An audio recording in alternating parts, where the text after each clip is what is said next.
I've talked about this video without ever really talking about it, and I've been on and off writing this outline, or I guess it's more of a full script at this point, uh, for a while. I mean, at least since finished recording my last memoir, which was 3 years ago at this point, I think. Um, and I've rewritten this at least twice.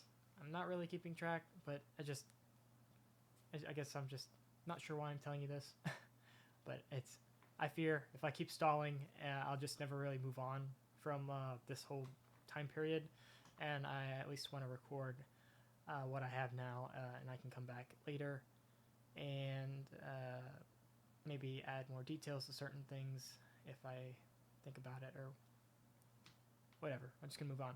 So I've shared a lot of personal information in my past videos, and I'm gonna do the same in this one. So why? Why do I do that?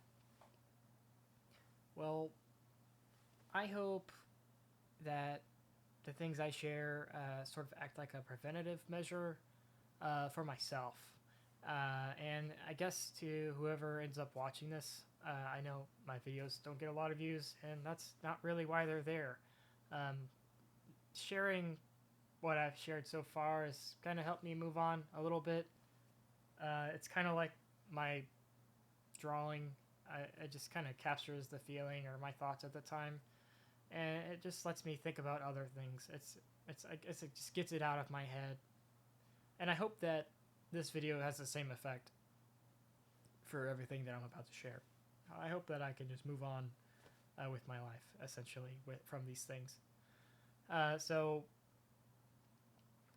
I'm here to talk between the years of 2015 and 2025, and I know that's huge, so this video is probably going to be kind of long. It's already, I bet this has probably been the worst 2 minutes and 15 seconds of your life, but I'm going to get into it, I swear. So I'll be mostly talking about things that I remember, mostly painful things. I'll be detailing formative moments and a lot of wrong things that I've done to myself during this time. A lot of it is negative self-talk, self-harm, isolating behavior, and so let's get started. So the earlier time frame in that is very fuzzy to me, and I tend to think or tell myself that everything had happened in 2016, but that is obviously not true. I'm probably wrong about it, but this story starts in 2015, of course, and I had my first kiss pushed onto me by someone who basically pressured me to be their boyfriend. And in that moment, I had agreed to be their partner. And at the time, I barely knew them. I think I had spoken to them for like less than a week at that point, and they were just like infatuated with me, and for some reason, and I was inexperienced and just was like, okay, whatever. Um, I, I'm doing something wrong in life if I'm not trying new things. Maybe that was my thinking. I'm way off script already. um, so, like I said, I barely knew them, and this girlfriend wanted way more than I was ready for, and like she was very, very forward with me, and just was very physically intimate very early on, and I think she obviously had way more experience than I did at the time because she was like my first high school girlfriend. I know I talked about a different one in middle school, but we're not going to talk about that now. So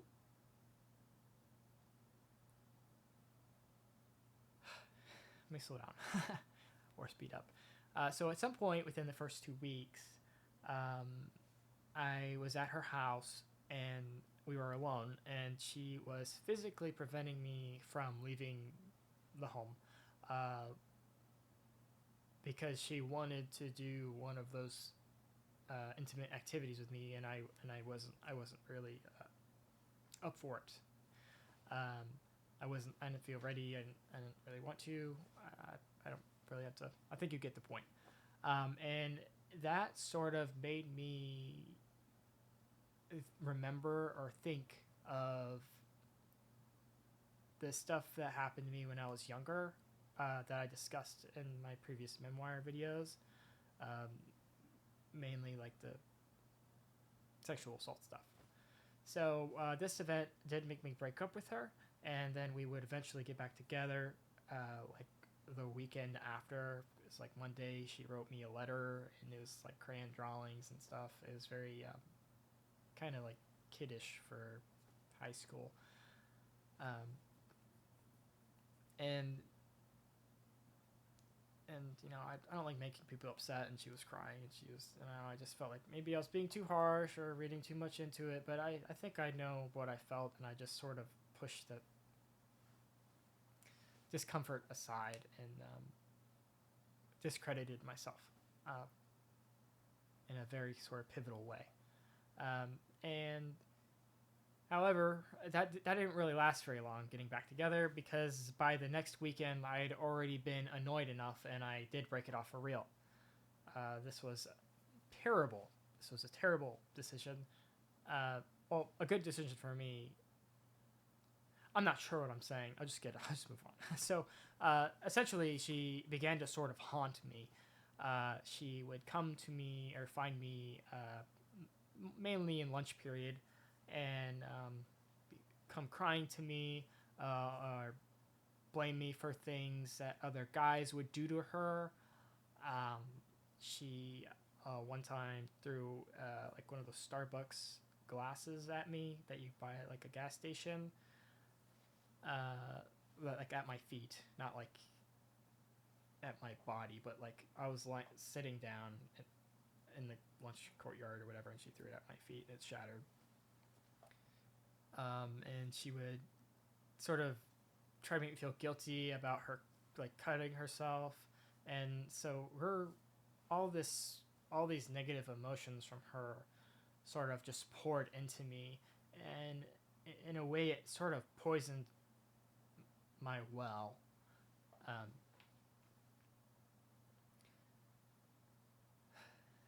Throughout high school, I did have a lot of people who started to see me as a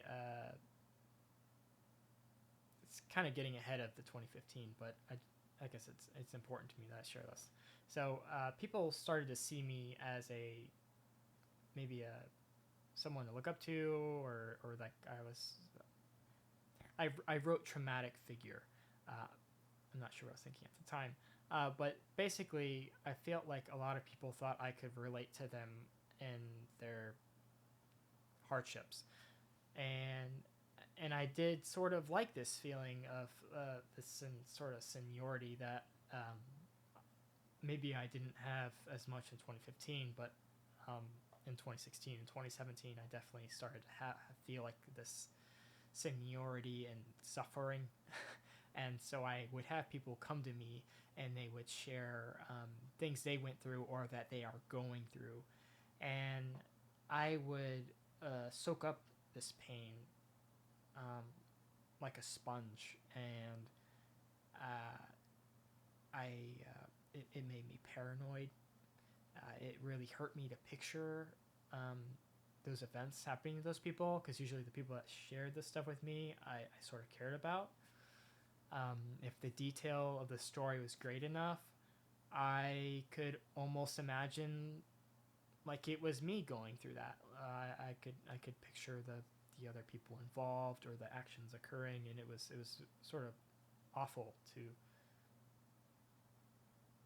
endure that. And even though I wasn't there, and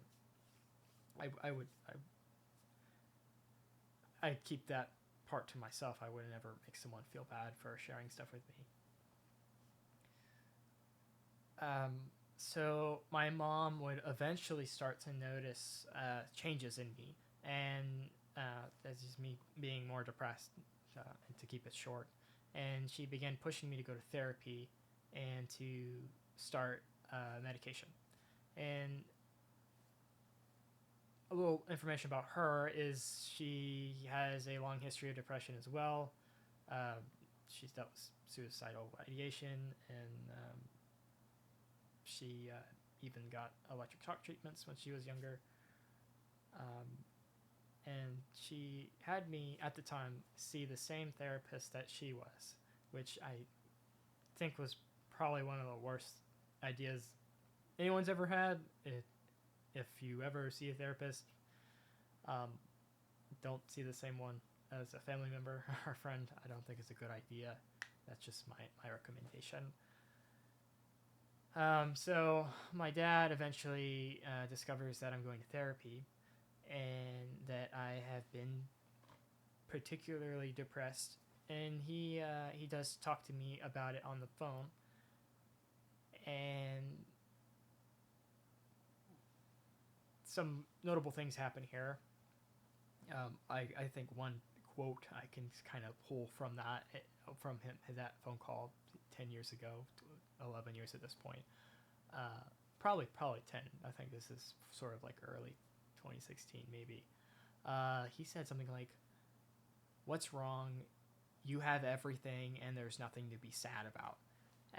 And it was in sort of like that annoyed or disbelief sort of way, and I had always struggled to share my emotions with, maybe not always, but the time that I remember, I've struggled to share my feelings with adults in general, and even my parents, especially my dad. Um, and even I even struggled in the. I think I also struggled to share with my peers, and even in the peers and my friends that I shared with, they probably didn't have the tools to help me, and I may have recognized this at the time, and I may use that as a way to isolate myself. Like, no one can help me, I'm helpless. Um, this is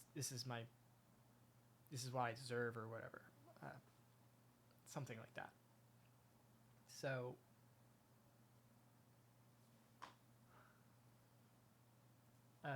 back to my conversation with my dad is it kind of got heated in a way, and it I sort of, because he was like almost interrogating me, and it's like, why? Because he wanted to understand, he wanted to know why I was doing this. I wasn't telling anyone, and then I did open up to the information from my memoirs about the sexual abuse and the weird stuff that was going on in my earlier years before, which, if you're a viewer, you kind of got it in reverse. This information, like, you got that stuff first before you got me, my actual timeline self, my 2016 self, or recognizing like, hey, whoa, this is a big deal. This has really affected me. Why am I so weird? And so back to the therapist, is it was very frustrating to go to therapy when you don't want to go to therapy, and to take meds when you don't want to take meds. And so eventually this blew up. Namely, I'll just tell you what he said. He said, "I can't fucking help you if you don't talk to me." And he yelled that at me. And it really felt like he wanted to have like a sort of Goodwill Hunting movie moment with me. But it really backfired, because I no longer wanted to go to therapy, and I didn't want to participate even more. And now I didn't. I didn't like the system at all. So I did stop going. However, I did still see psychiatrists for a while, and I tried several different medications during high school and beyond. I can't remember all of them. I think at some point I wrote a list, but it's not here. But that's okay. I felt like my meds just sort of messed with me. They would make me feel dull. They make me feel nothing. I get sometimes some of them would make me feel really like weepy. Um, and but yeah, so I just felt like they mess with me. I don't know if I ever really felt like meds helped me so much, but that maybe in a later point in my life. Um, my thoughts were very self-deprecating at the time during this time period. Uh, I it was almost I guess I would just call it humor. It was almost like a catchphrase. Like I would say like I'm gonna blow my skull off all the time, or like something more straightforward like I'm gonna kill myself, or just kill me. I and it came out and it came out and how I spoke. It came out in different variations of those phrases and maybe even phrases I don't remember. Uh, and it came out in the art that I drew at the time, which maybe I'll share one day. Well, I kind of already shared it on one of my Instagram pages, but maybe I will do a video on it. So eventually, I started having friends over from school. I started making more. I started my friendships strengthened. I'll say. Um, and during one of these visits, I went into my closet and I hung myself with a belt. I'm not trying to give you any ideas. I'm not suggesting this, um, but I did use a belt and I trapped it in the door to asphyxiate myself um, while my friend was in the same room as a joke. It was like a reactionary thing, like something you lose in a game and you're being silly and you're like, oh, you know, like that. But it was like a physical action to go. I doubt it was that. You get it. I think, or you get the image. However, that joke would become a real habit. That joke was me discovering that I could perform that act. Um, Essentially, um, eventually, I would go on to attribute that act to helping me sleep.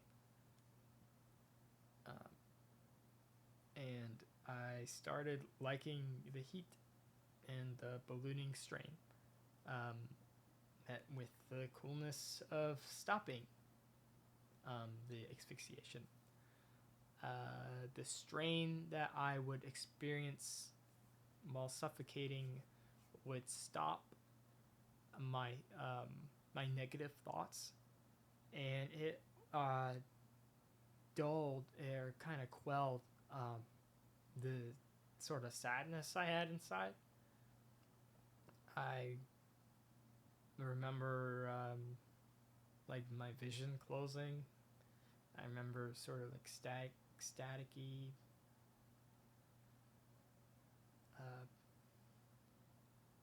static vision. That's probably the best way I can put it, and having a very like loud, intense pulse in my skull, and it wasn't a pleasant feeling at all. I think the most pleasant part was stopping. Probably was probably stopping or not making myself continue to go through it.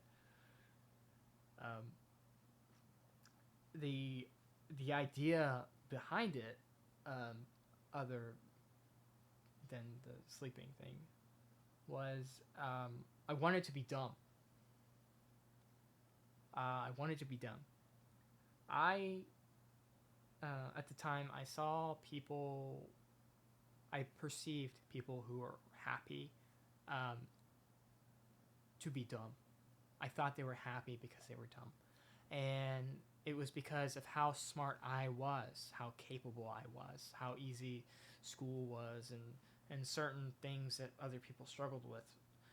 And it's just because of how smart I was that I had the capacity to feel pain and sadness and suffering on the scale that I felt it. And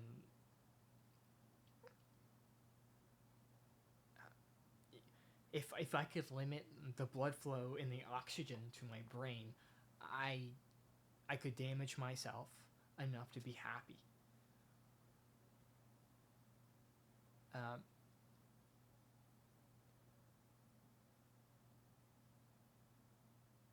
and I don't think that really worked out. There were less constructive ways that I've self harmed during that time period. I would find myself punching the metal poles holding up like the rain covers at the school.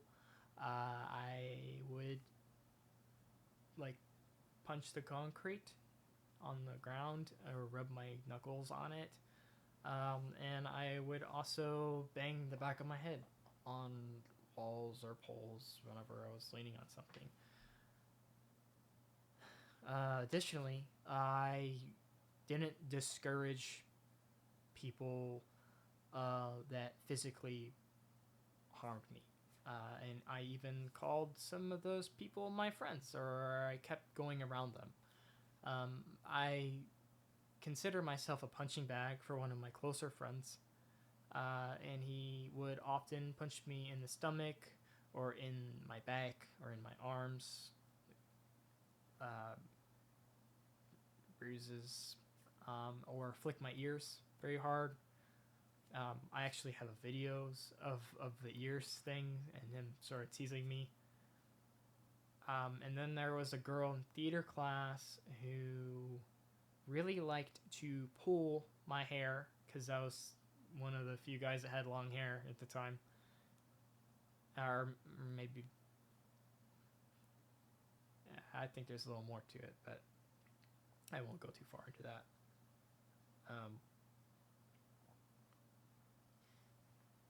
Sometimes it was like short yanks, and other times it was like I'm a hostage and I'm not allowed to do anything because my I'm being it's almost like a like I if you ever get your hair pulled in a not nice way,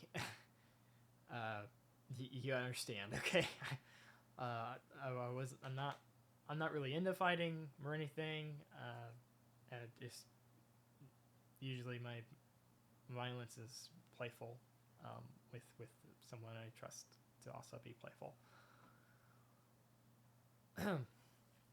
So I let many things like that go, that I probably shouldn't have, or I should have done more, probably. But to some degree, I encouraged some people or offered myself up, like that friend who would punch me or flick my ear. Because I didn't stop it. It was almost like my engagement made it more likely to happen.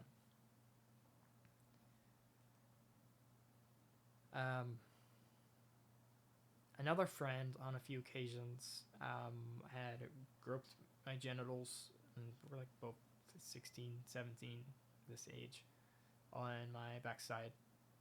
And he even like grabbed my face and brought me in for a kiss one time, and I'm not not into guys, so that was yeah. But I had a mild reaction, sort of like I'm having right now, despite it not being something I wanted to do. Um, and I sometimes wonder if I ever developed any boundaries, because th- maybe if maybe I just never developed boundaries because they were any that I could possibly conceive of were already broken by someone else before I could conceive that. Oh, maybe I don't want a certain person to do this. They were just all stripped from me already, by people I should have, or people I trusted when I was younger, or before I had the non-naiveness, the experience to think that I needed those things to protect myself.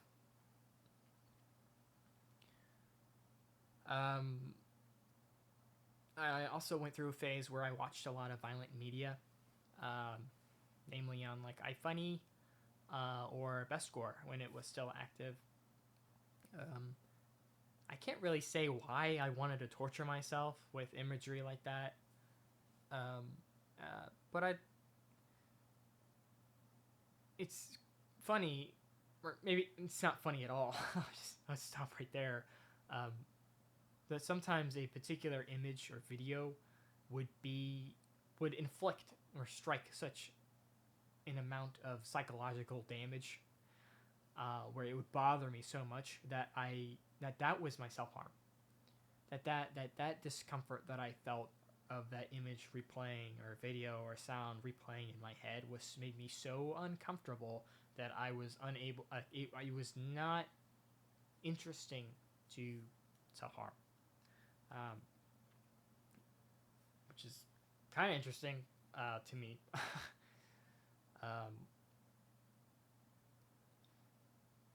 But when I wasn't having those small refraining moments, I was still at home, or when I was at home at night, usually almost every day, I would hang myself with the belt in the door.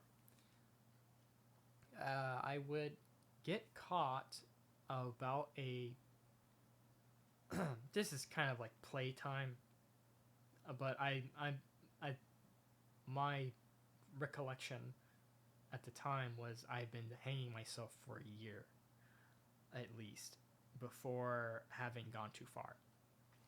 So I was discovered a day after having broken a bunch of blood vessels in my face, in my eyes, and my neck area. And I went a whole school day with many people noticing the damage I did to this area of my body. And I had sort of longer hair, so I was able to hide the most severe damage, which was around my eyes and my cheek area and stuff like these. This was really bad. I was able to hide that by just putting my hair in my face for most of the time. But I did make it through the whole school day without anyone doing anything consequential. I'm already losing my voice.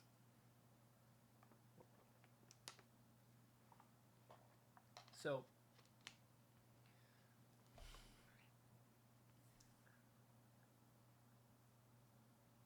later on in that day, the next day, so it was after school, and then, yeah, I went through the whole, so it was the night before I did it, I went to sleep, went to school, got through the whole school day, nothing really happened.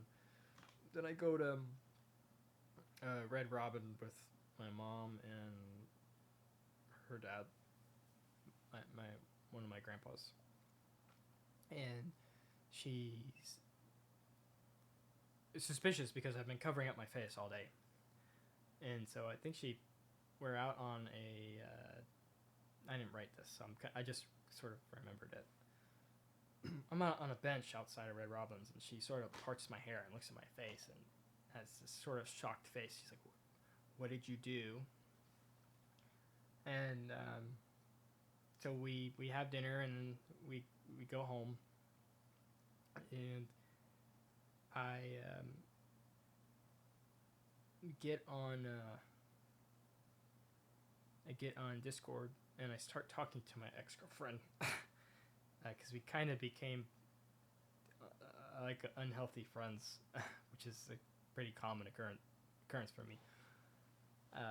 And we were playing Overwatch, and my mom had brought up that she was going to Baker Act me earlier, but she was contemplating it because I was okay now, and I was saying, "Oh, I don't want to do it. I don't want to do it again because I got caught, right?" But she ultimately decided that I was gonna be Baker acted, which is something in Florida, um, where you are put under a 3-day hold, uh, 72-hour hold. Yes, 3 days, right? And my ex-girlfriend was on the call when she was telling me this, so I told her I'd be gone. I wouldn't be at school for a little bit, and yeah, I'm sorry. I'm just sort of losing my voice here.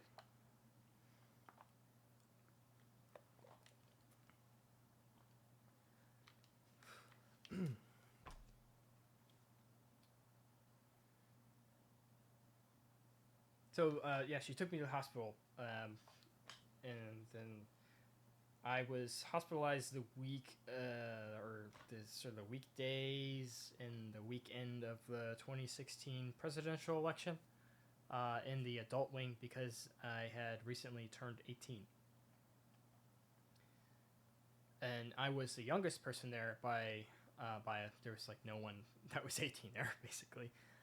I spent most of my time like writing little poems in a little notebook they gave me. I drew some stuff. I still have it somewhere.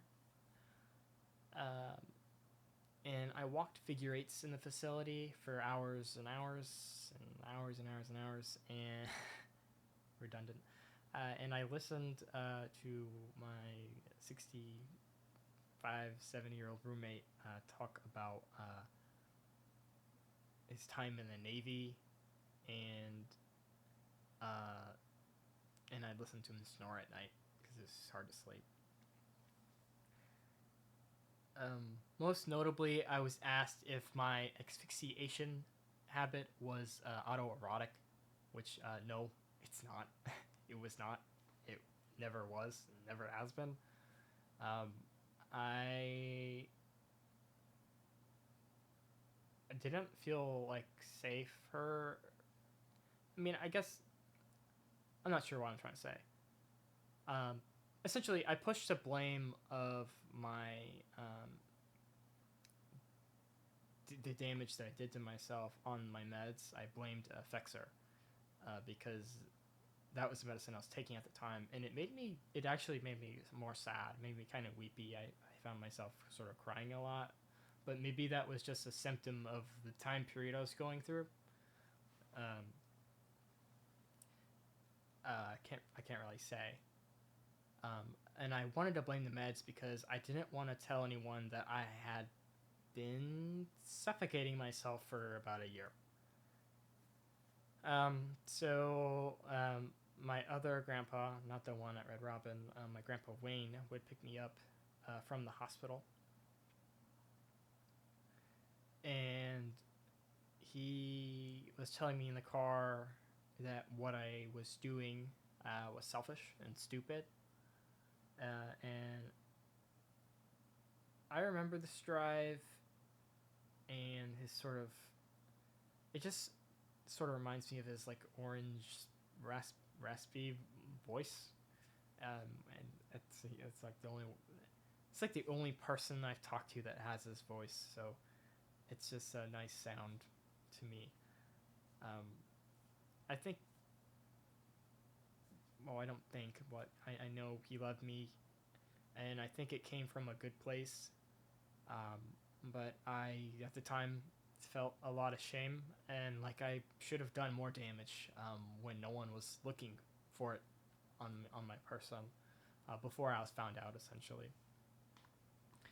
um, my doors could no longer be closed in my in you know at where I lived, and the school knew about not the school but a lot of people and that knew of me, or I kind of went from like like small group person to a lot of people that knew of me or had a class with me knew um, that I had been self harming, and then that I was hospitalized for it.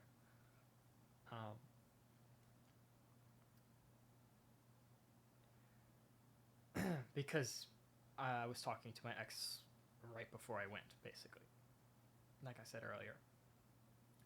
And with this, like, fame, I say fame. I don't know what else to say. I don't think I was infamous. I don't think I was ever perceived as a bad person.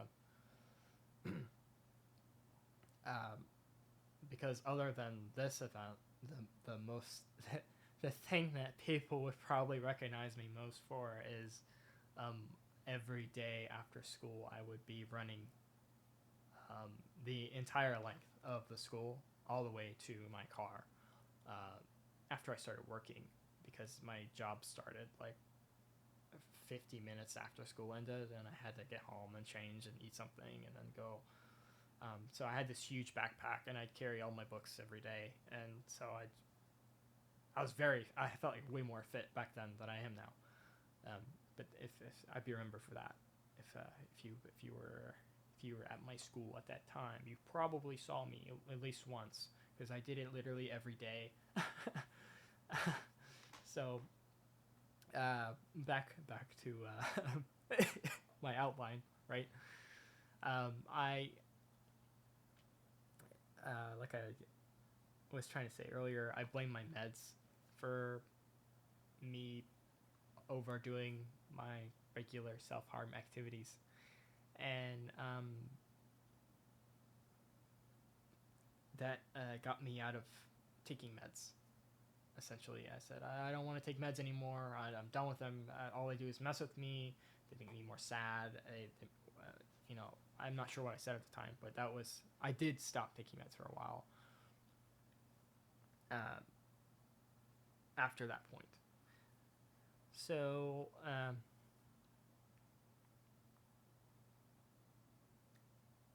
I discussed it a little bit earlier, the sort of suicide jokes I make.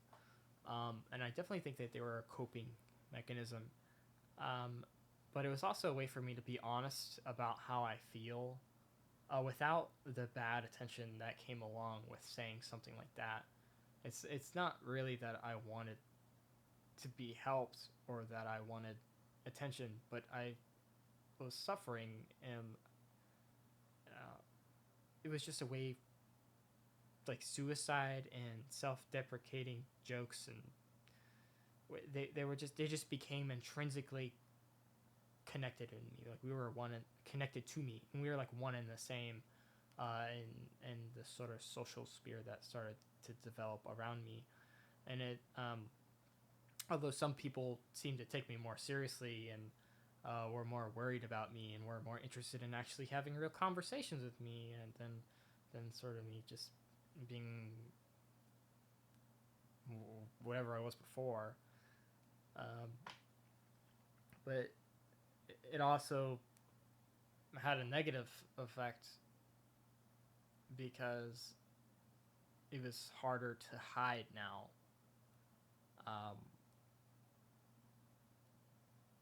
So it made me isolate, and I eventually reached a period where I would just put in headphones every day, even during class, and just sort of avoid conversation because I was depressed, and I didn't want to have any conversations. I don't really know where I was going with that. I can't. I'm trying to remember why I was doing those things. But there was a group of people who either didn't know or just really liked this sort of edgy humor that I had surrounding me, that I curated. I was making suicidal jokes all the time, and probably even on my graduation day. My dark humor extended outside of school, so it wasn't really abnormal for me to talk the way that I did.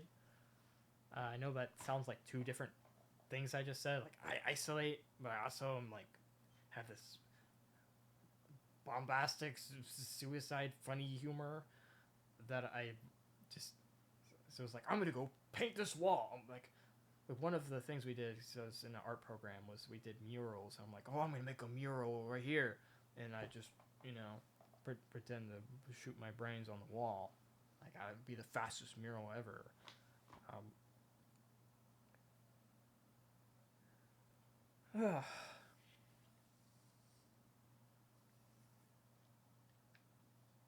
but those were things I'd say at the time. Those are things that I'd say regularly. Um, Okay, I got it all out now. I experienced. I feel like because of all the garbage I went through before this point, I let. I think I scrolled up. um,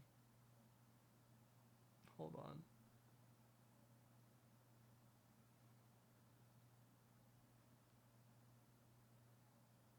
Okay, never mind.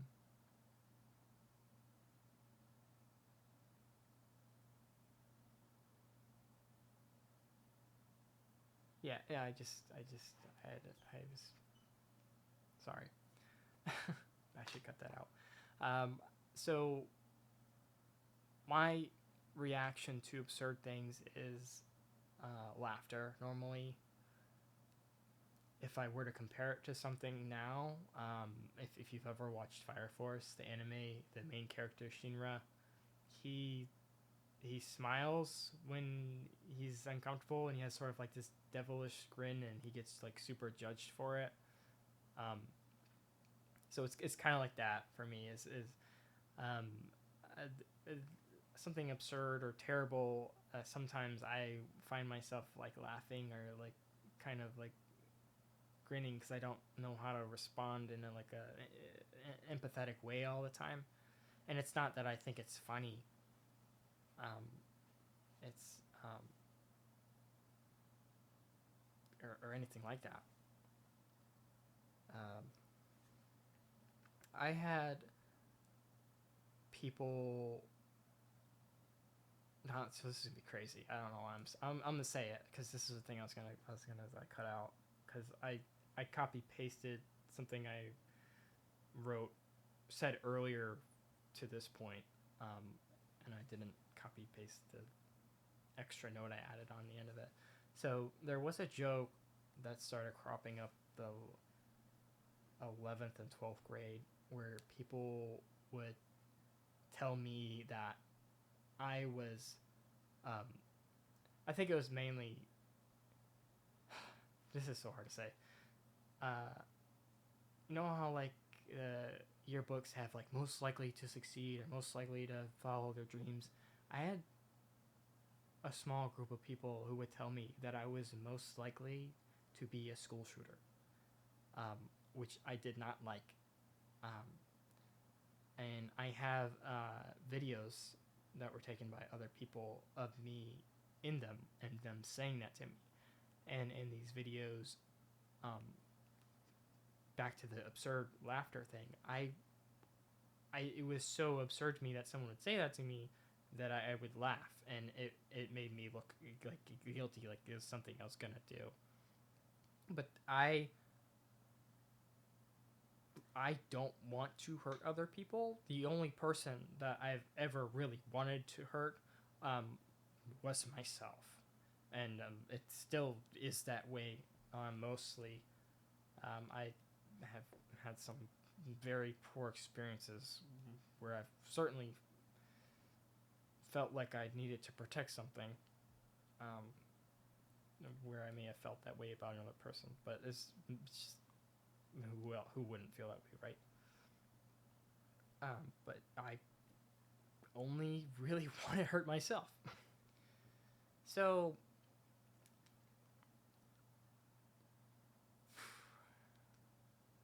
in February of 2017, um, with all the sort of worried attention that I had surrounding me, I probably, just speculating, but I'm pretty sure, I probably had been abstinent from general self harm.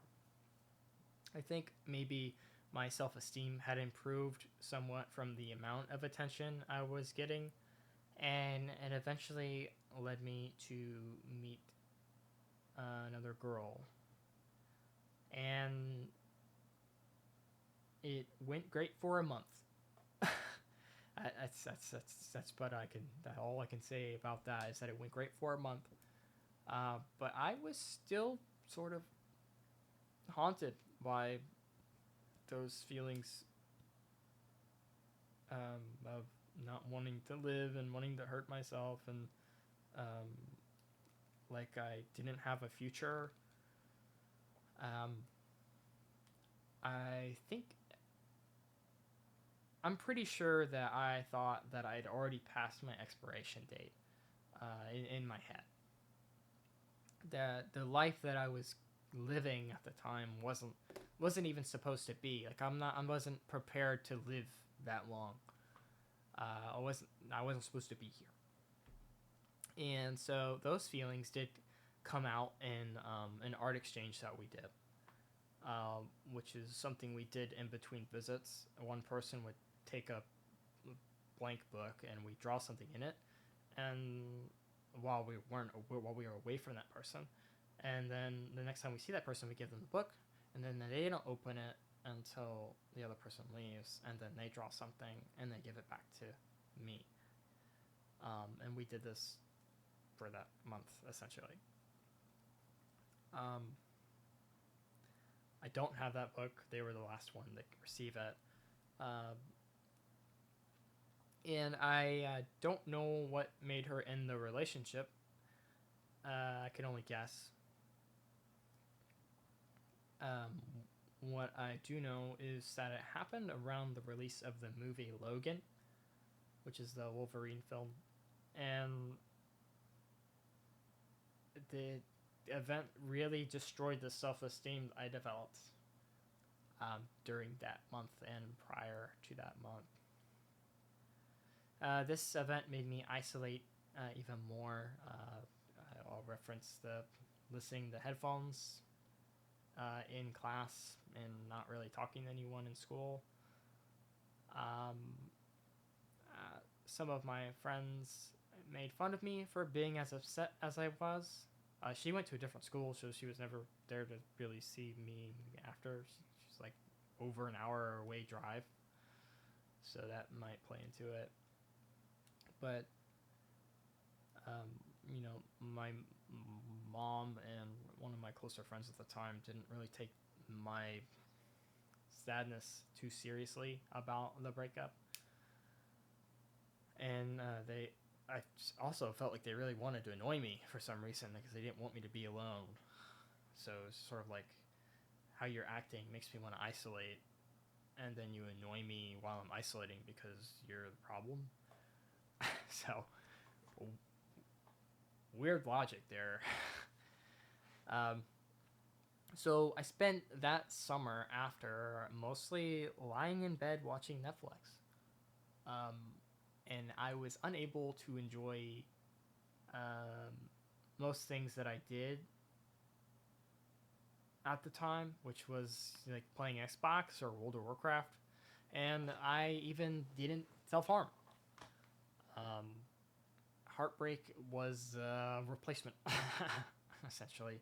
Is if you felt that death pit in your chest from someone breaking up with you or something not going right, you probably have an idea. Uh, she would message me periodically, usually about once a month, like really late at night, um, after the breakup for a few months into that year. But she would rarely ever reply after I said something. So usually I'd be up and say something, like, because I like to stay up late. Um, but it did leave me very confused, and that was something I never really got closure on. It it's I didn't write any of this, but it sort of makes me think like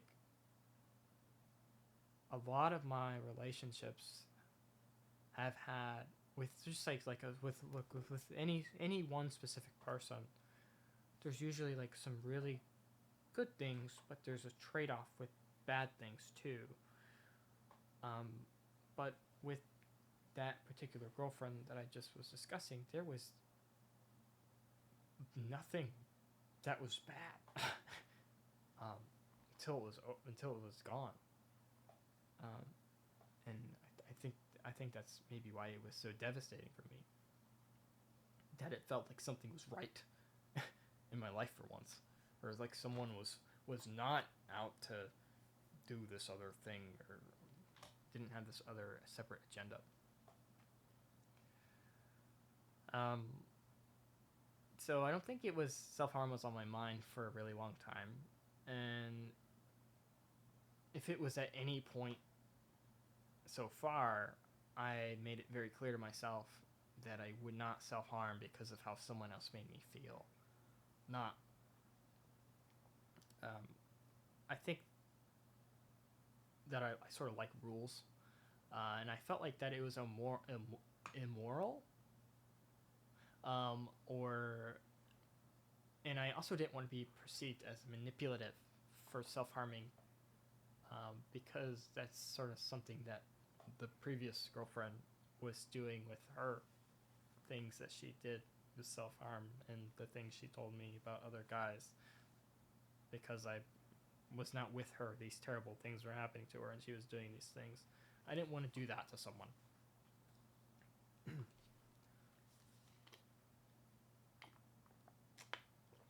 Oh my god, we're 50 minutes in. I am not even halfway done. I'm about halfway done.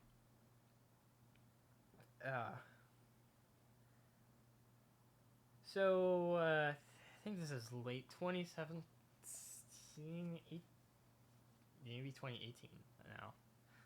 Hurricane Irma. I'd have to look it up, but I'm not going to. I was coming out of the self-harm abstinence in a new way. I think the self-deprecating thoughts had returned in full swing. As I mentioned, my self-esteem had just died, basically, because I spent that summer being depressed.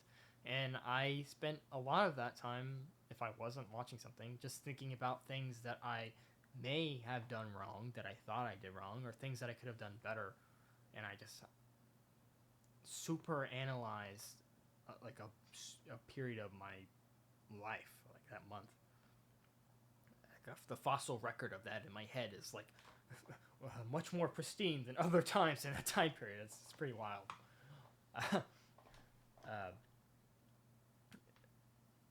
Moving on, I did start talking to someone new. It sounds like all these happened consecutively, but there was several months in between them. Okay, I'm definitely not a player or anything. I usually need a breather.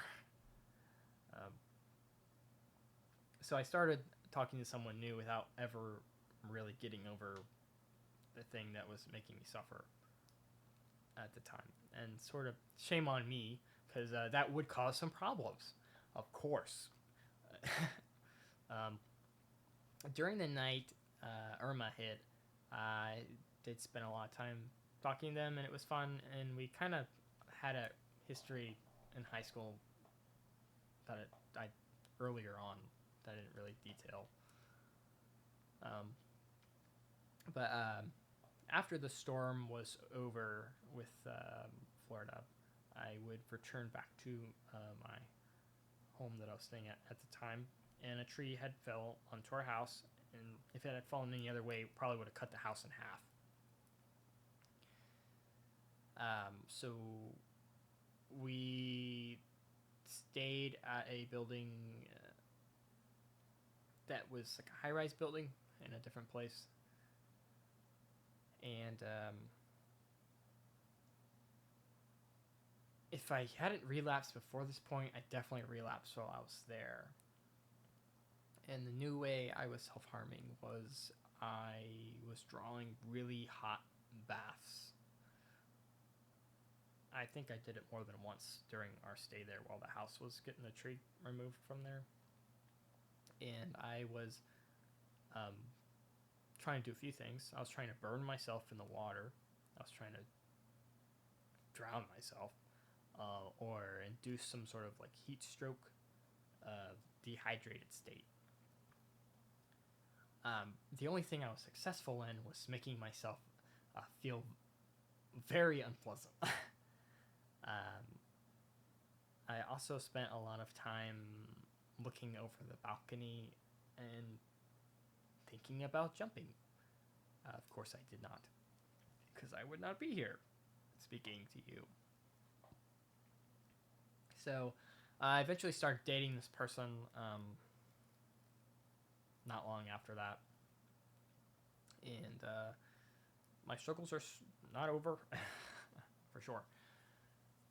So I would go on to complete my first semester of college, and a time skip to my second semester, I would drop out. This caused some issues at home to eventually boil over with my mom, and I would decide to move out with my friend, and that friend was someone who participated in my self-harm. Like they're the guy that flicked my ear and punched me in my stomach and my arm, in the non-playful way. I think it was playful, or I perceived it as playful, or I allowed it to seem like it was playful, but it was hurting. It was unpleasant. It was not kind to my body or my mind in any way, that I let that occur at all. But before, no, backing up a little bit, before I moved out, I was working as a yacht club as a busser. And this job was super stressful for me. So sometime during this time period, I acquired a bunch of large knives that I would keep in my car. You can see where this is going. And I like to press them on my chest in the car, or otherwise drag them slowly on my chest. But I rarely, or I don't think I ever really broke skin at that time with those knives. Sometimes I'd hold them to my chest while driving, hoping I'd slam on the brakes or something. However, this escalated one day, after I had cleaned up some broken glass at the club. And while cleaning, quote unquote cleaning, I just pressed my hand into the glass, and to hurt myself.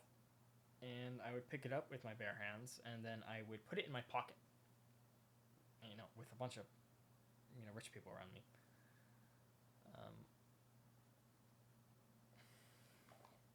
And then I would use it later in the car on my arms, and I wouldn't store it in my pocket. I would leave it in my car.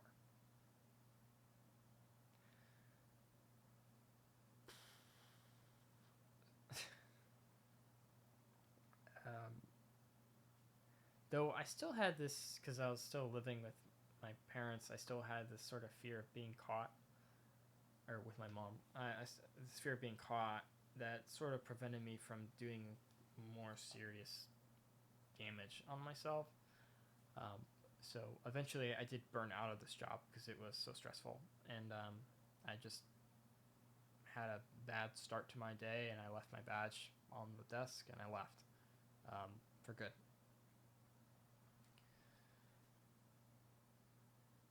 Before moving to a new place, I had an interim time where I spent some time at my dad's house. And I realized that I haven't said a lot about my partner during this time so far, but our relationship was very strenuous. Our mental illnesses and trauma just made life very difficult. Um, they had bipolar, and I would later find out they had some other things going on that just made life hard. And I had things that were making my life hard too, as you can probably tell. And so that just made life extra hard when we combined our problems. My self esteem just continued to die. And it honestly feels like when you're 20 years old or in that age range that you've just been made to suffer and to just not enjoy life. Like you just supposed to want to die. That's my experience. Um, I previously had seen them with self-harm cuts before staying at my dad's with them, and I think this is where the idea of cutting sort of cropped up more as an option. So during this time, my dad was traveling a lot because my stepmom had dementia and he wanted to take her to see all the states. And so he was just starting this 50 states thing, I think. So this has to be 2018-ish, maybe earlier. 2018, yeah. Maybe 2019, 2018, 2018.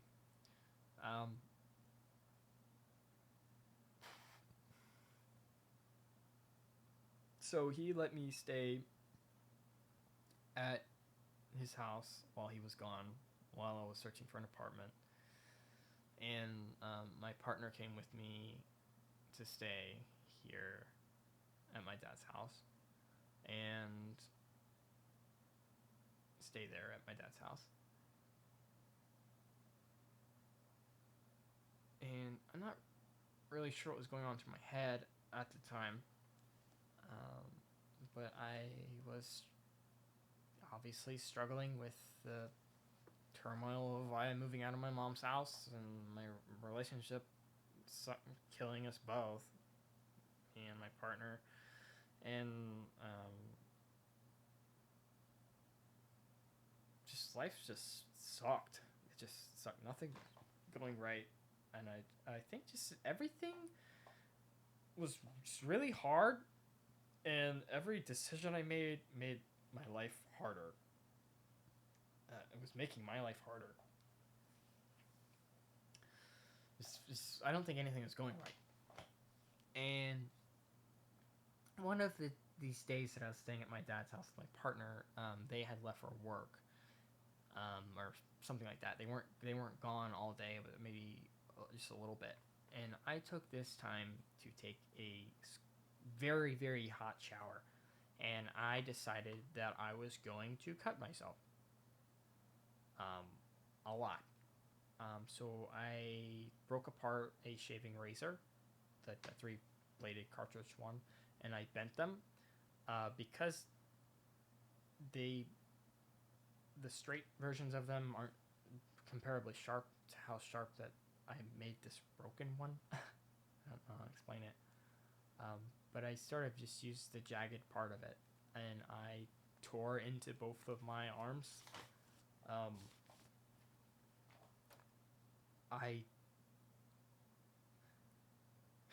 Weird, maybe too detailed for this video. I don't do the horizontal ones. I do vertical. I do very long ones.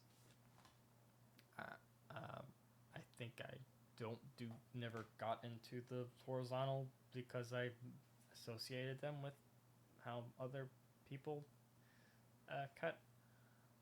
I'm not sure.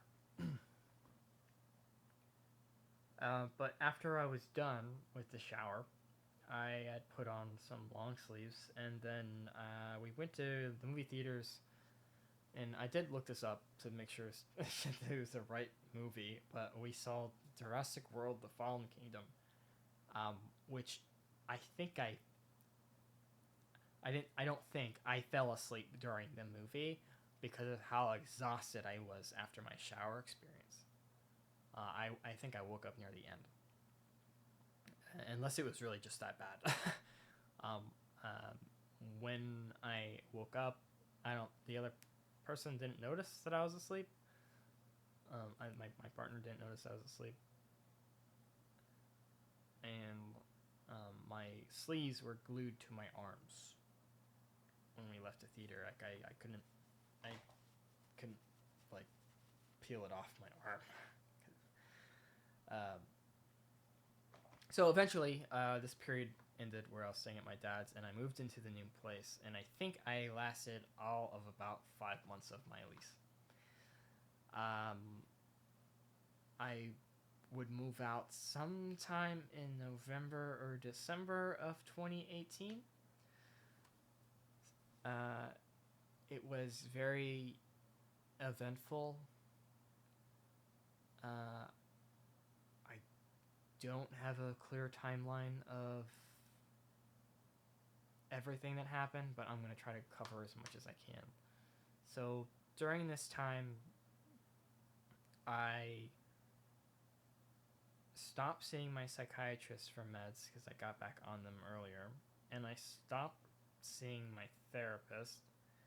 I remember saying I was starting a new job and I would have to get back with him to schedule something, and I just never scheduled something again. I started working as a security guard.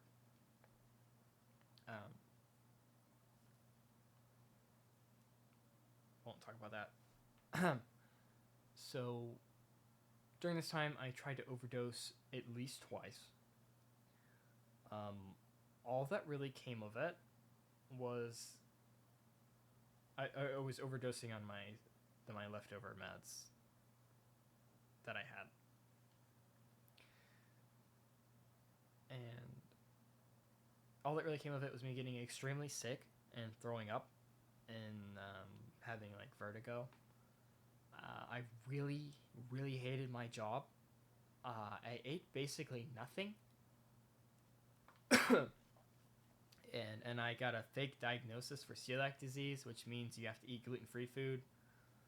And so like I've been a very skinny guy my whole life, and then all of a sudden I can't eat bread.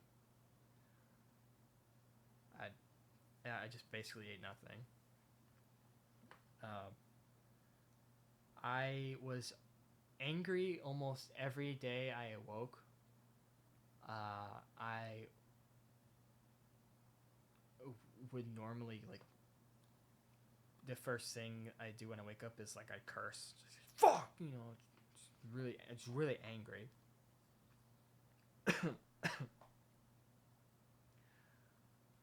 But if you asked anyone at that time, especially at work, you probably never guess um, that I was covered in self-harm scars underneath my shirt, or that I was particularly unhappy.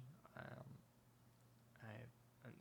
generally been good at keeping appearances and not showing how I really feel sometimes, and especially if it's like if I'm at a job and that's my job is to fulfill this purpose, not be emotional. My partner and I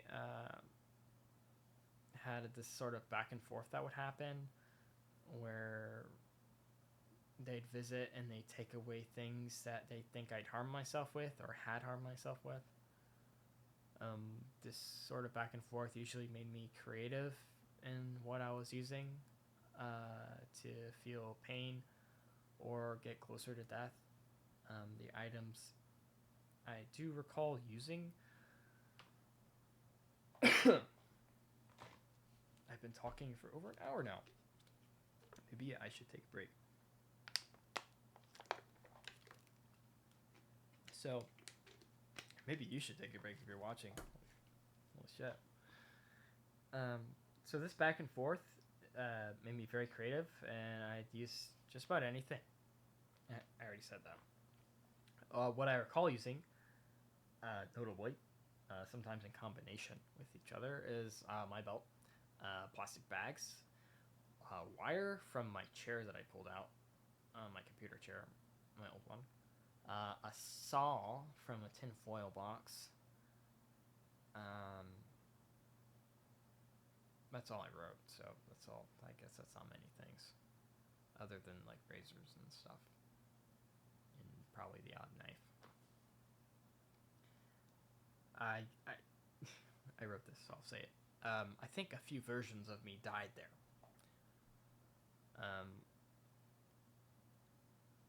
I don't really care a lot for medicine, uh,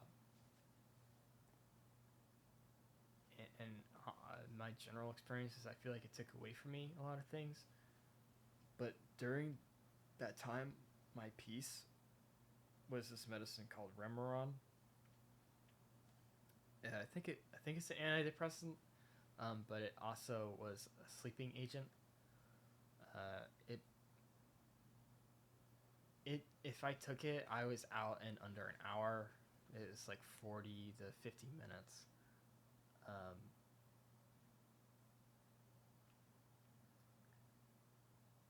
One of the most notable story blips for me of that uh, stint at this apartment was I was coming out of the shower one day, not knowing my roommate had just got home, and I basically was in the shower. I was burning myself with the water and cutting, because at that point it was becoming regular. Uh, and My roommate had the room with the bathroom attached to it, and I had the one that was separate. So I had to walk out into the hallway where I could be seen. And I remember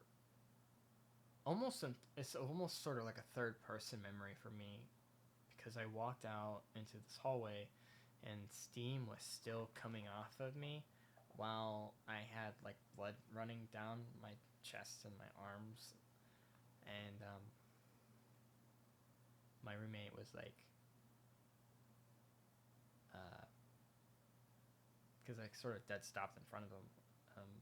He was like, "Are you okay?" And I don't know what I said, or if I said anything at all.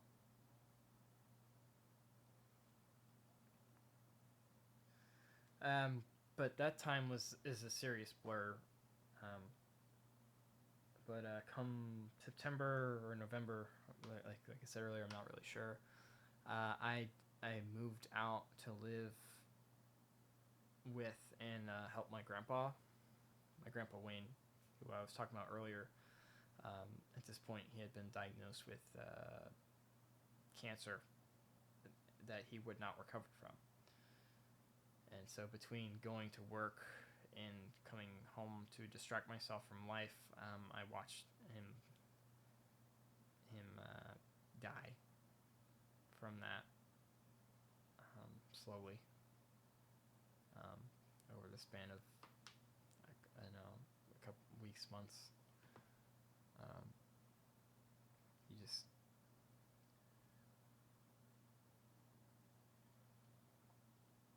yeah. So my grandma was also around at the time. So when he died, I sort of started taking over his responsibilities. And she has her own set of problems. Um, she has, pretty sure she has borderline personality disorder, and she is very controlling, to put it nicely.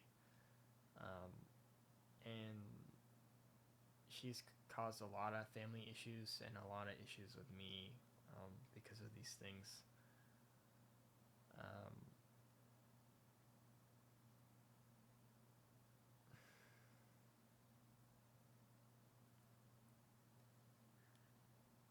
so I won't talk too much about that. A lot of this it gets sort of fuzzy to me. A lot of this time period is like really, really fuzzy. So, but my self-harm behavior did restart while I was at my grandma's place. and it came out more in not eating as much still. Um, I remember using a bag over my head and a belt connected to my bed frame because I didn't really have an interior door in my room to use it like old times. But cutting would eventually come back too. A funny thing I'd like to mention is I had the misfortune of quitting my job in January of 2020, right before COVID started shutting down things in my state. Um, but at least, at least I had something to do. When I was playing Classic WoW during that time, and that kept me busy because I got rank. I wanted to get rank 11 for the epic mount. Um, um, in WoW. I don't know why my brain shut off for that. So if you're curious, I played a combat rogue, undead combat rogue on server Windseeker in 2019 Classic. So May of 2020, I had some information revealed to me that something happened to my ex during one of our many breakups. And this information sent me to a whole new emotional low. I was so upset that I actually could not eat. I was not eating at all, and I really wanted to self-harm. And but the most I could muster was I just sit in the bathroom and I'd pluck hair with tweezers. I began experiencing this thing called vicarious PTSD, um, which is basically PTSD for something that you didn't endure, experience directly, but um, but you feel it like you were there, sort of. I'm sure there's a better definition online. As because what I was told was things that were very similar to things that happened to me when I was younger. It is. I just feel like it was so close to what I had already experienced that it was not a stretch for me to put myself in their shoes and be there and hear and see the events as if I was there. And it made me extremely paranoid. I don't. I'm a very skinny person. I don't know. I don't think any of my videos show me standing up. But I do not hold on to weight well at all. So I was lower than like 116, 117 pounds. And it seemed really dire to my family at the time. So in this sort of moment of weakness, or I don't know, this lowness that I was experiencing, I did agree to go to an inpatient facility where I would end up staying for 58 days this time, rather than I don't know, 3 to 5 days I spent in 2016. So while I was there, I probably spent about a month rehashing old trauma, stuff that I've already told you about, so I'm not going to go over that. And I discussed very openly about how I would harm myself in the building, as I began to feel like self-harm was more comforting in comparison to how my traumatic stress symptoms were torturing me in like my every waking moment. I would see and hear things that weren't there, when my eyes were open and when my eyes were closed. Um, it so when I mean every waking moment, I really mean every waking moment. So towards the end, when they sent me home, which I'll get there. I did feel way more sociable, and maybe I had some idea of happiness in mind or future in mind before I left. But while I was, even after I got out, I couldn't take a shower or um, do certain small activities without triggering myself, essentially. Um,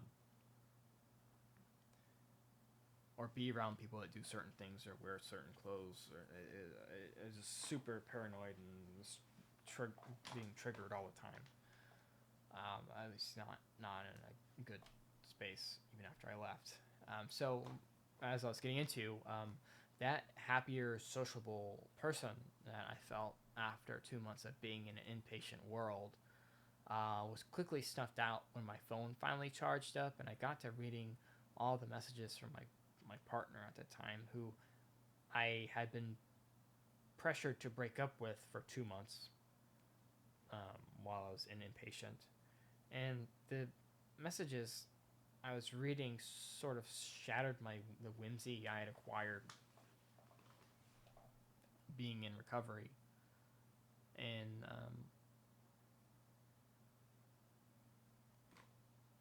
the whimsy of, being at the top of an ecosystem in an inpatient facility is something you'd have to experience to understand, I think. I guess you could compare it to having senioritis in 12th grade or in your last year of college, maybe. But reality really started to dig its teeth into me after I got out of there. Because no matter how confused or painful or how much of a good idea it probably was to not be in a relationship, I still cared about this person. And because I cared about this person, they also were a trigger for me. Well, because they were the thing happened to, and they had the information. Now they were dealing with it, and I couldn't deal with my own stuff, and now I was dealing with my version of their stuff. So within a day of leaving treatment, the 2 months sober of self-harm that I had been was gone. I think I cut several times during a daily shower for weeks after I got out. Additionally, after getting out of the inpatient program, I found myself going to an outpatient program, which was out of town. It was like an hour, 2 hour drive from where I was living at the time, and I would often drive between 100 and 120 miles per hour on the highway, and I would be either really upset and quiet or screaming, listening to loud music on the way there. And then I'd fall asleep during the outpatient therapy meetings because they were very bland and robotic, and I was never honest in them, and I never disclosed at that time that I was going home and cutting myself. If you didn't drive during COVID on the highways, there was no one really driving. So me driving that fast, yes, it's bad, but there's no one else on the road. So eventually, after stopping outpatient care, one of the cuts that I would go on to make had crossed another, and that cross section got infected, and for I don't know, I'll say months, but it was a pretty long time. It got to be a gross and brown flaky spot.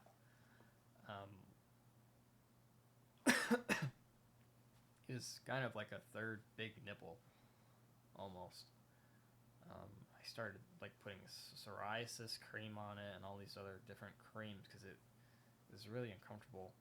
But it made me stop self-harming. It was like this ugly thing that I brought onto myself from, not that all of my scars weren't ugly, but this thing wasn't healing, and so my scars healed before this flaky brown spot did.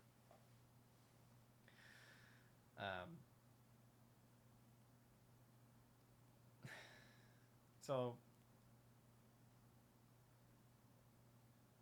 I think I was more functional than I was before I went into treatment, but like I was saying earlier, being around my partner triggered me. I cry or get upset in intimate moments. I disassociate. Sometimes I would start to think that I'm an attacker. I look at my hands and not like see my own hands. Like I was saying earlier, showers triggered me. Certain other men would trigger me. It was very non-specific. The act of spitting triggered me, even if I did it. It made me see things, hear things, think things. The paranoia that I felt at that time made me very rigid and hard to be around, and an even worse person to be with. During this time after treatment, I was taking Lamictal, lithium, Remeron, and Prazosin. Most of those are mood stabilizers or some form of antidepressant, and then Prazosin's a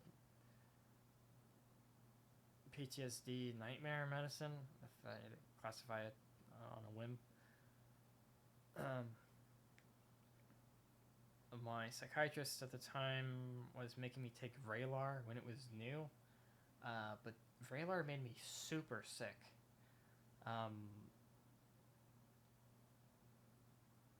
I would get vertigo if I took it without eating, or sometimes even when I ate. I vomited a lot after taking Vraylar. I've had to I'd be driving my car and have to pull over to vomit because of Vraylar. So I didn't take it very long. That sort of taught me to communicate more about how my medicine was making me feel. Vraylar did, because it was like poison. I had acquired Vicodin in a large amount from a family member at some point, and I took it all at once with about 2 bottles worth of expired Remeron.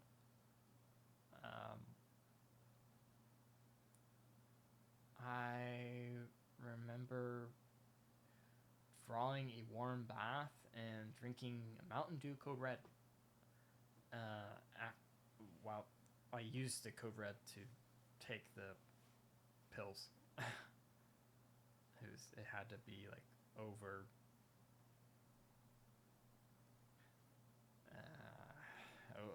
100 Remerons. I don't know what dose they were. I think I was taking like, I don't even want to guess because then I'll sound like an idiot. Basically, I drew a bath and I was waiting to pass out in the bath. But I was in there long enough that I got bored of waiting. And at some point, and my cat was watching me, which I got after, I think I got him in November of 2020 or September. I always get them mixed up. So I'm taking off my shoes.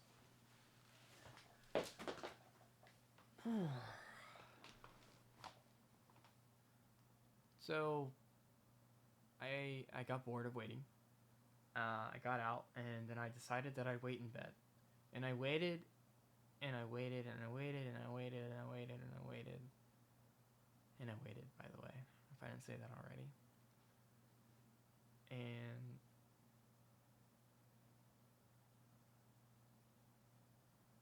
I think that lying on my back and just having dehydrated myself in a hot bath before I got into bed made me, in addition to having all the pills in there, made me have one of the worst um, stomach aches I've ever had in my life. I remember getting out of bed several times to puke. My vomit was red and it tasted like chewed pills. I didn't chew them, but it certainly tasted like chewed pills. Um, and I go back to bed with my head spinning, and I was barely able to walk because I was experiencing vertigo. And I repeated this process several times. And each time it got even more difficult to walk. I was slamming into walls. I'd collapse on the floor.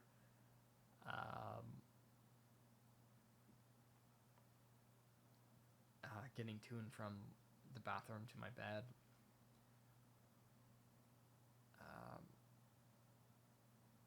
At some point, I recall what I think was a hallucination. I remember yelling in another room, but there was no one else in that room. it's it's like an audio hallucination.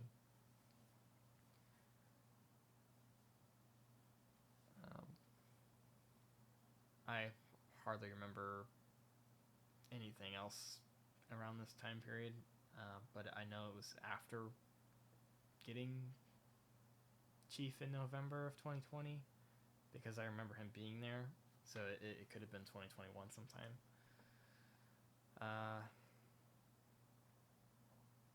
I think that was the last time I overdosed.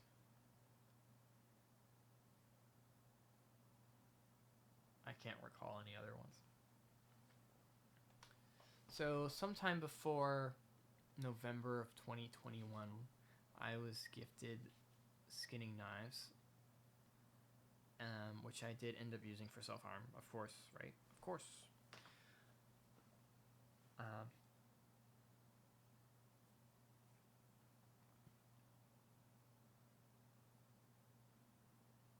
I would go on to cut myself in several places. I did it once in early November and again just before Thanksgiving. I remember this because no one thought that I did it.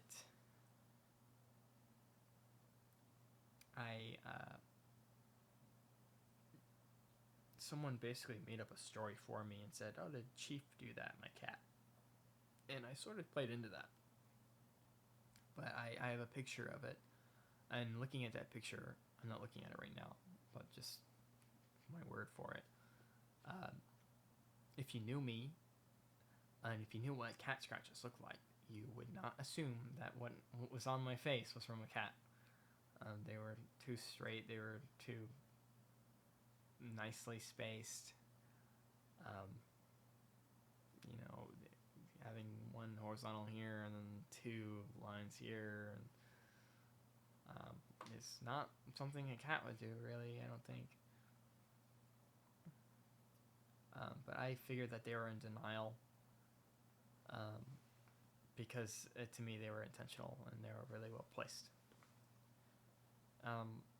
The weird part is it made me kind of happy that I got away with it. It made me start being more risky with my self-harm. Because as if I hadn't started cutting other seeable parts of my body, I definitely started doing it around this time. The only things, even to this day, that I haven't cut are my ears, my genitals, my armpits, and my feet. I've just not 2021, but in my entirety, I have cut all around my neck. I've cut all over my palms, my chest, my stomach, pelvis, my back, my butt, my legs, knees, arms, forearms, and when, like I said earlier, when I cut, I typically do long vertical strokes, not horizontal. And they really like to reopen when I move or twist and be irritated, and they would really get irritated when I wear clothes or if I'm in bed. So I've stained my sheets and stuff like that. In May of 2022, my rocky relationship with my partner since 2018 would come to an end. I won't say too much more about that than what I have. But I will say that it did improve in a lot of ways. But we were both still going through some things that just made life and being together very hard at that time. And I'm sure they'd have a different, thing to say. But I'm not trying to make anyone look bad.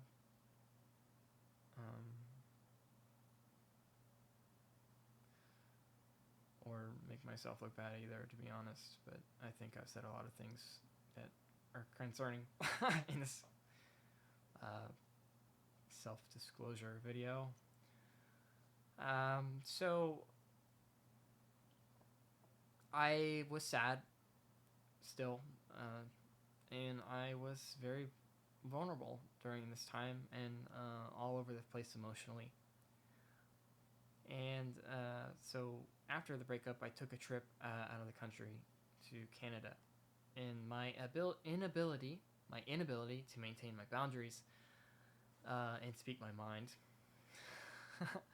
put me in some very unsavory, intimate situations that really went nowhere, but made me feel violated nonetheless. Which of course led me to self-harm, as I think I wanted to punish myself, or in some way get rid of the mental feeling and skin crawly feeling I acquired from the experience of being touched by other people after only having been touched by one person for 4 years. And I believe at this time I occasionally return to self-asphyxiation.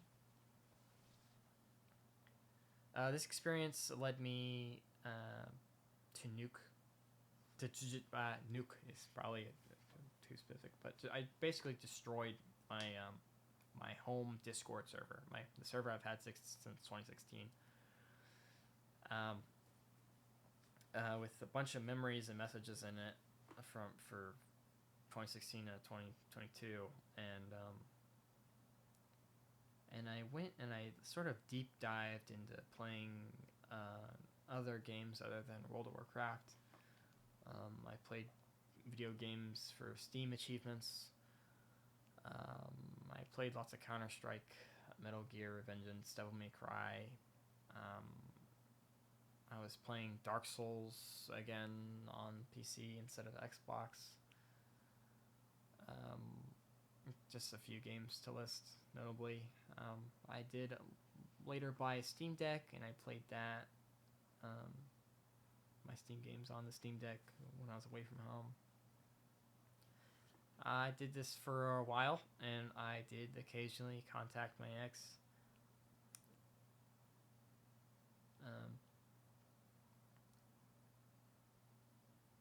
I'm not really sure what kept us chatting. Maybe just habit. But but when you're with someone that long, I think it's easier to talk to them, even if it wasn't good at some point.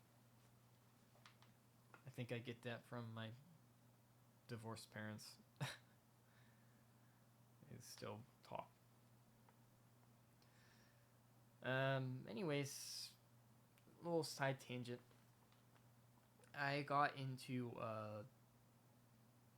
like role playing on Gary's mod, where my healing ego sort of got to shine a little bit, and I won't talk a whole lot about it, but I made a really good friend on this Gary's mod server, who I still talk to sometimes today, and we played this server until it was no longer available, and we played lots of Left 4 Dead, and it really felt like I found someone with similar interests and availability, but there would be a problem. The server that we communicated on was rather xenophobic at the time, and they considered him just a random person, and they also found me annoying, and maybe him too, and always told us to shut up and not talk or mute us or whatever. And we probably deserved it because we were RPing with open mic in a Discord chat while we were playing a game. So, but it wasn't really the environment to keep a friend in my eyes. So this made me rebrand my old Discord server from 2016 that I destroyed, as I mentioned earlier, and I brought my new friend there and anyone else that I met online that I got along with. So that server grew with just as I met people and invited them. And then it started to slow. What am I trying to say? It was slow to grow because I started working overnights at a mental health facility where I worked 3 days and I was off 4 because it was really long shifts. I know, the guy who has mental problems goes and works at a mental health facility. Is that a good idea? We'll see. So, let's go. Okay, I'm really losing my voice. So, working overnights and I slept a lot during the day really limited my ability to grow the server, so it was really slow to grow. That's what I was trying to say. And working overnights started to isolate me from my daytime friends, and to cope with this, I would often join random voice calls in public Discord servers, sometimes just to hear a voice, because rarely I would have a coherent conversation with another person. But when I did, and if I made a friend, I'd invite them.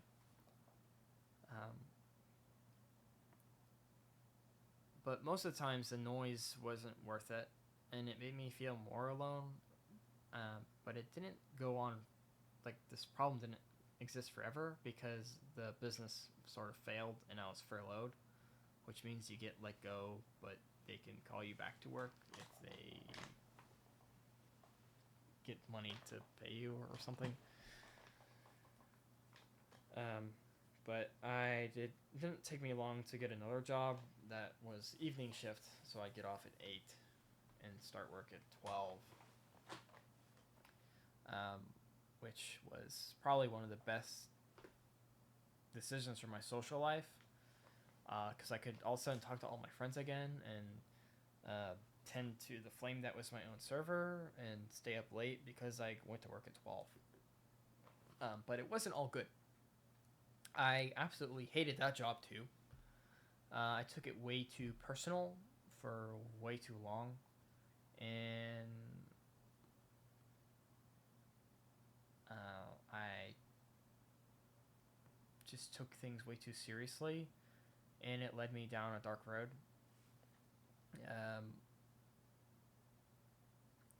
It's later on in my tenure there, I would head home and take a shower, and during those showers, I would cut myself. Um, in this new wave, I started using a box cutter, but that wasn't really to my liking, and eventually I went and got some.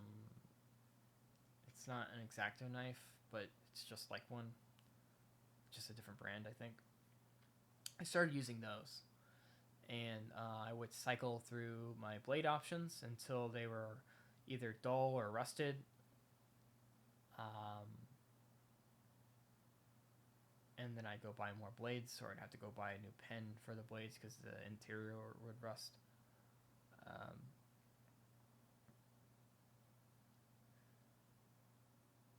these cuts made it very hard to move, uncomfortable to move. I'd stain my bed sheets all the time or my clothes.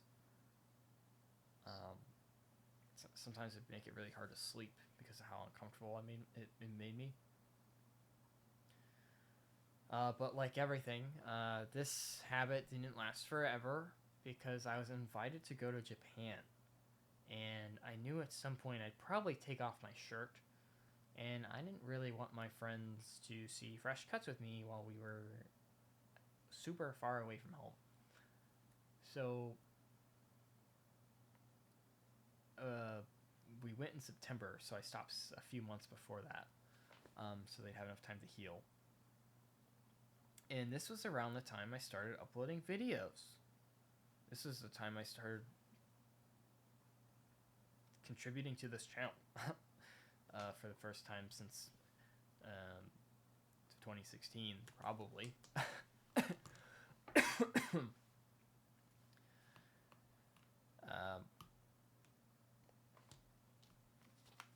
This is killing my voice. I don't think I've ever talked this much in my life. Why did I want to do this all at once? Who's gonna watch a fucking 2-hour video? Anyways, this is the time I started uploading videos, like I said.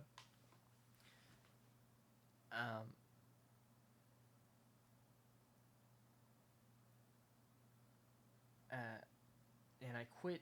I was uploading the videos because I just quit my job at this call center, and I had a lot of free time, so that's why I was making the videos. And in my exit interview, I was stupidly open with them. I discussed not handling the stress of the job very well, to put it sort of plainly. And I showed them my healing scars from self-harm. And I was burnt. I was burnt out enough to throw away any sense of preserving the job. They had only good things to say about me, and they offered me a different position, and to like train in HR. But it was tainted to me at that point because I had such a bad experience. But the Japan trip it came and went. And I got back home. I started the job hunt again with the intent to use my social services degree again. And I did pick up another night gig to be a support person at an addiction recovery center.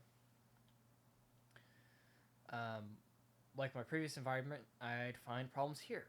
I tend to just have problems at workplaces. Something always goes wrong. It wasn't nearly as stressful as the call center, but something befell me. My scars were very faded at this point, and December 2023 into April 2024, my scars are faded, and I miss them, essentially. They were evidence of pain that I felt like I needed, or I couldn't. I can't really put in the words. But um, I'd say, to rephrase, this from January 2024 to April 2024. I think I cut every single day, or almost every single day. At first, with those, I started again with the precision tools, and then I got tired of those, and I started buying the single-edged razor blades, like from Amazon, basically, like the the more ones you'd see from like Royal Tenenbaums, maybe if that's a good reference. uh, but just the ones that have the little strip and then the blade there. I'm not sure what they're called off the top of my head. And so I pretty much cut everywhere, but my feet and groin. I was very careful this time to avoid cross-cutting because I didn't want that infection. I did my stereotypical long streaks that stretched from my torso down my thighs, and sometimes to my ankles. I would cut from my shoulder to my wrist. I'd cut my palms and my fingers and my fingertips. And when I started running out of room, I started to cut the sides of my neck where I knew my hair would cover. And I remember those hurting way more, and they healed much slower because the neck is so, the skin there is so much like more rubbery compared to some of the other like tighter parts of my skin.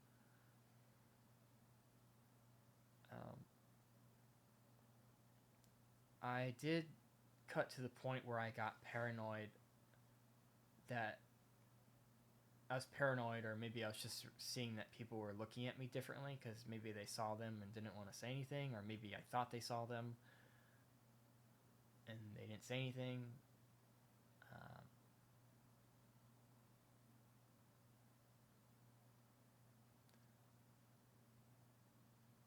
So I was running out of room, and I think I started to think during this time like why I even started doing it, because it'd been so many months since I was doing it all the time.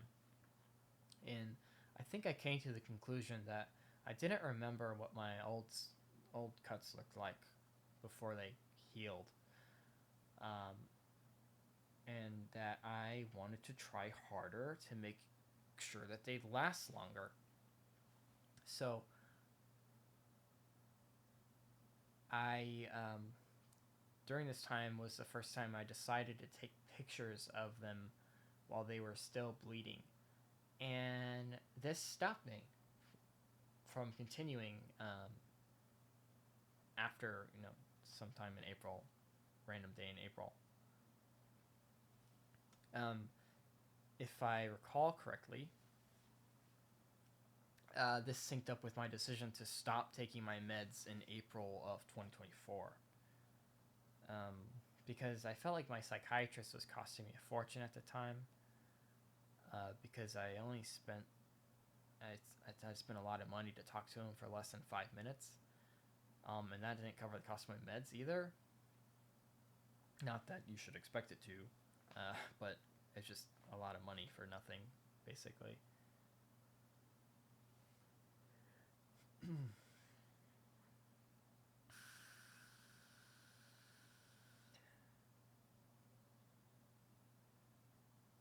Made some realizations at that time as well.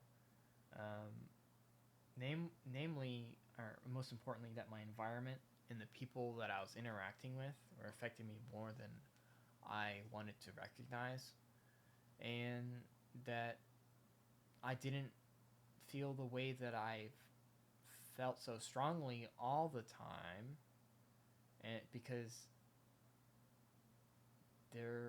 I was starting to recognize that there were times that I wasn't thinking about dying or self harm, which is kind of a silly realization to have, right?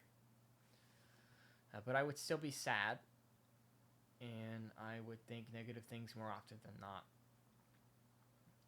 And this sort of started to change a little bit more for the better when my dad offered me to move back into his home, and I was able to finally escape my caretaker position that had been um, toxic to me since 2019,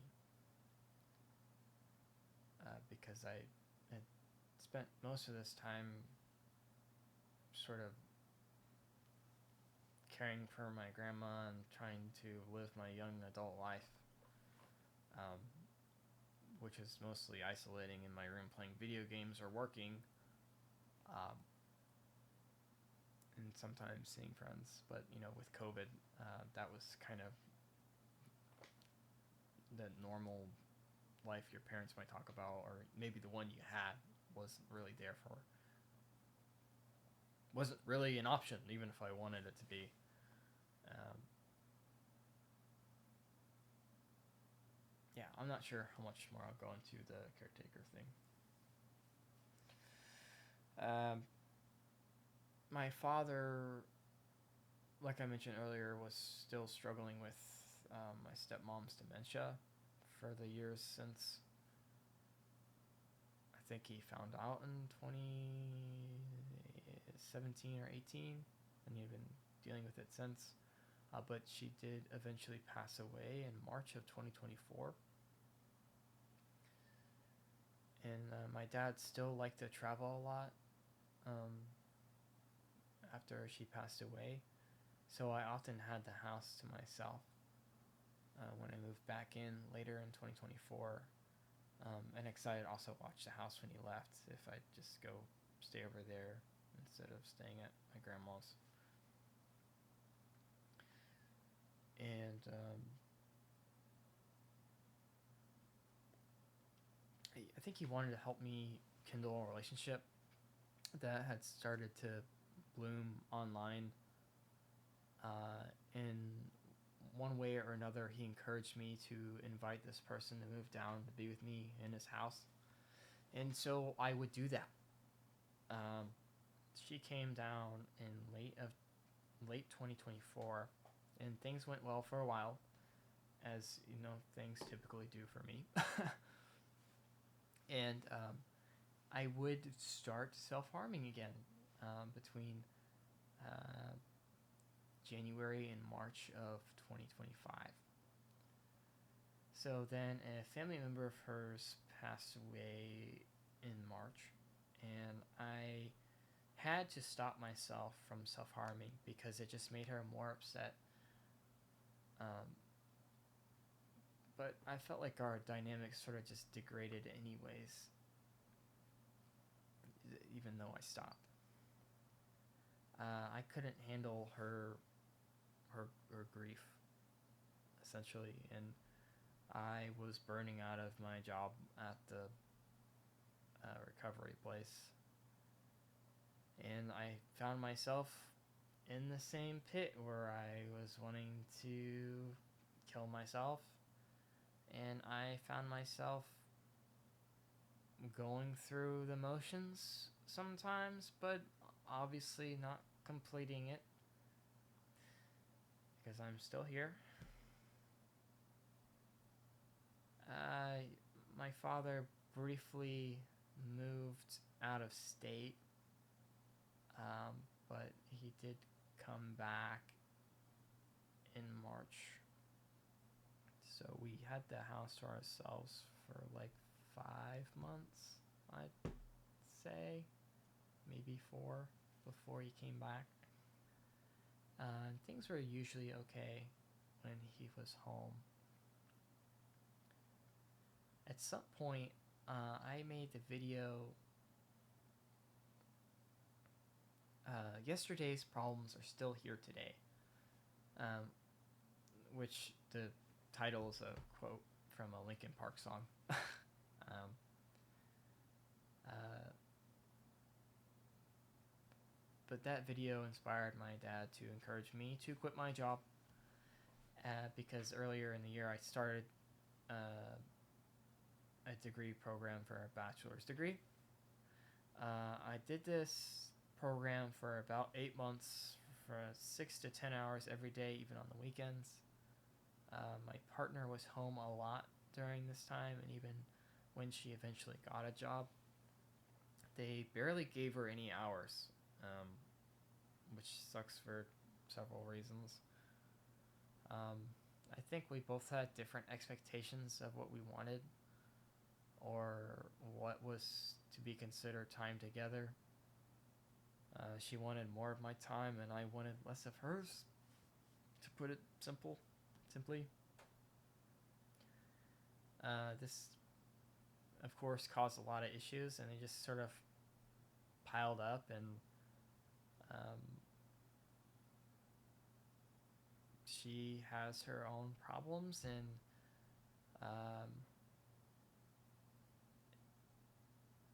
I have my own problems, and it just kept blowing up in our face, to not dish out any blame to any particular person.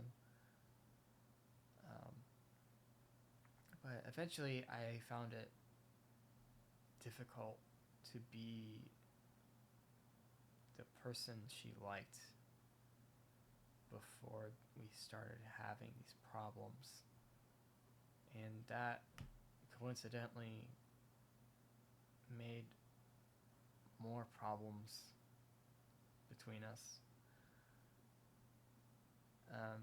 Eventually, one of these problems was the final straw for me, and as she had moved away from her home to be in mine, I did have to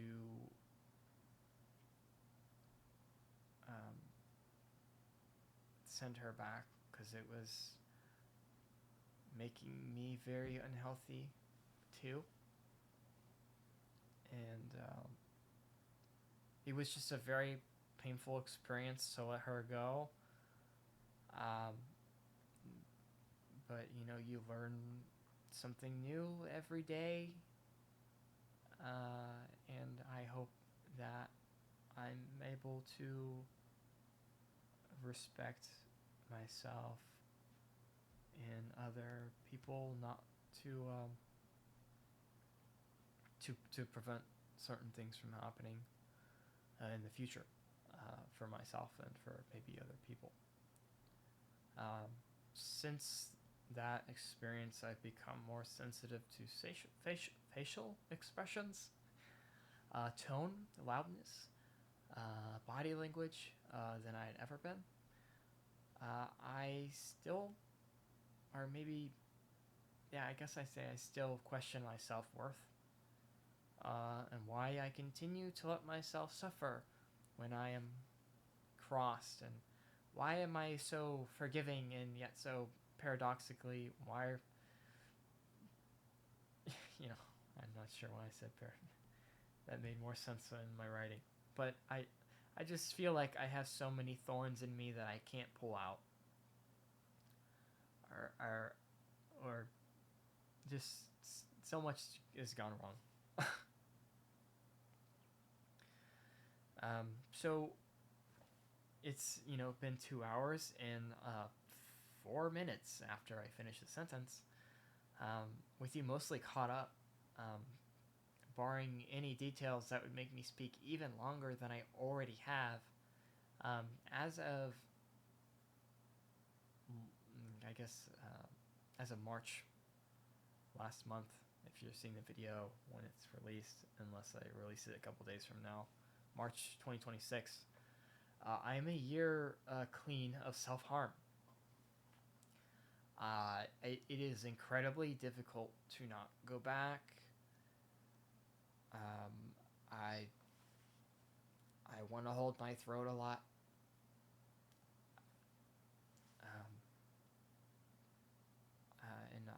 honestly, I think it just goes down to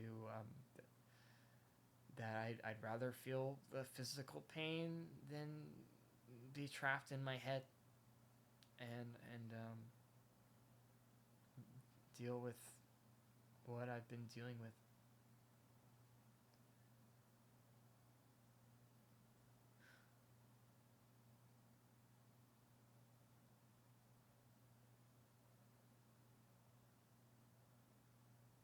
Well, bye for now.